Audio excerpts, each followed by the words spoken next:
786 کا اصل مطلب کیا ہے؟ کچھ لوگ 786 کو بسم اللہ الرحمن الرحیم کہتے ہیں. کیا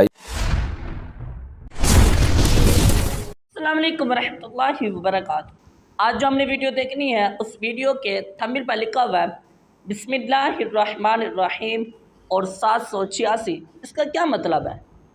تو یہ بہت ہی زیادہ اہم سوال ہے اور اس کا جواب ہر انسان کے لیے جاننا بہت ہی زیادہ ضروری ہے. تو یہ بغیر ٹائم ضائع کے بغیر اس ویڈیو کو شروع کرتے ہیں اور اپنی معلومات میں بے شمار اضافہ کرتے ہیں.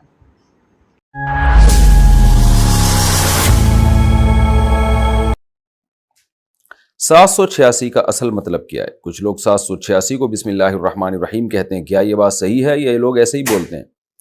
دیکھیں، ایک عادات کی بھی ایک زبان ہے، تو اس زبان میں 786 کا مطلب بسم اللہ الرحمن الرحیم ہی بنتا ہے. تو پہلے یہ عادات کی جو زبان تھی اس کا بڑا رواج تھا، تو اس لیے ان شارٹ لوگ 786 لکھ دیا کرتے تھے. اب وہ عادات کی زبان ہی ختم ہو گئی ہے، اب لوگ اس کا مطلب ہی نہیں سمجھتے. تو اس لیے یہ ہے بسم اللہ الرحمن الرحیم ہی لکھنے کا ایک طریقہ، لیکن یہ طریقہ ہے خلاف سنت، اس لیے کہ یہ جو دعائیں ہیں نا یہ عربی رسم الخط میں لکھی جائیں گی. ان کو کسی اور رسم الخط میں لکھنا یہ خلاف سنت ہے. جیسے بسم اللہ رومن میں لکھ دینا BISMILLAH تو لکھا تو جائے گا لیکن یہ طریقہ خلاف سنت ہے، اس لیے کہ جو عربی رسم الخط میں جو چیزیں نبی صلی اللہ علیہ وسلم کی جو دعائیں منقول ہیں وہ عربی رسم الخط ہی میں ہیں.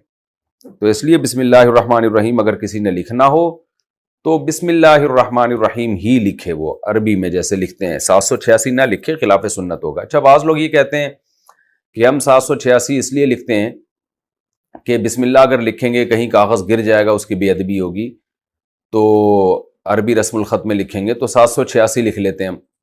تو یہ بات بھی، یہ دلیل بھی غلط ہے.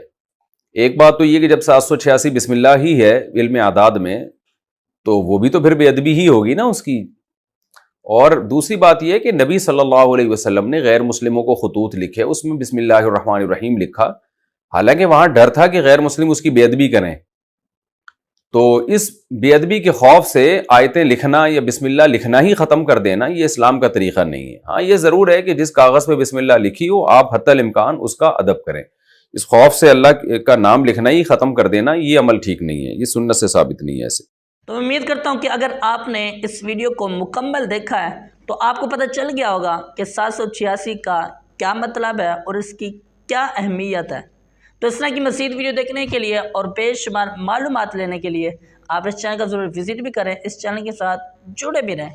تو اگلی ویڈیو میں ملتے ہیں، تب تک کے لیے اللہ حافظ.